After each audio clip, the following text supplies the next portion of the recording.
que c'est? Docteur Jean Bonamour!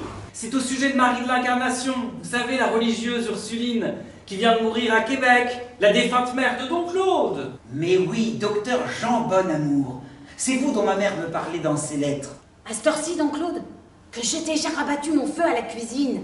Allons, allons, Fanchon, il doit bien rester quelques braises. Je me suis longtemps demandé si nous avions eu tort ou raison d'aller leur prêcher l'évangile.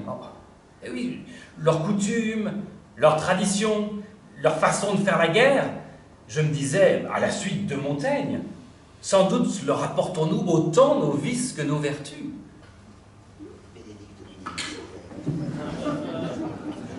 Les religieuses Ursulines m'ont donné tout cela pour vous.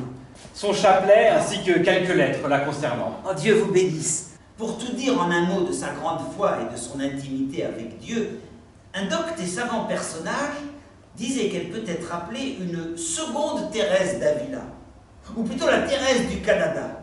Enfin, pourtant, on m'a dit, enfin, je ne voudrais pas vous offenser, mais quelqu'un m'a raconté que...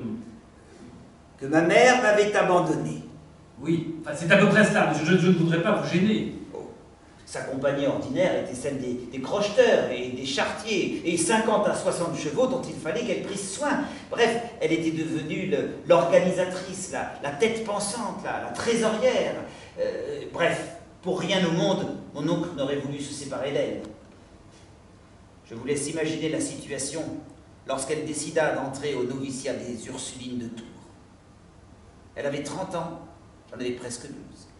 Comment Mère Marie a-t-elle choisi le Québec? C'est Dieu qui l'a choisi pour le Québec. N'avez-vous jamais remarqué le long de votre poignet, ou mieux non, de votre cou, comme un battement régulier?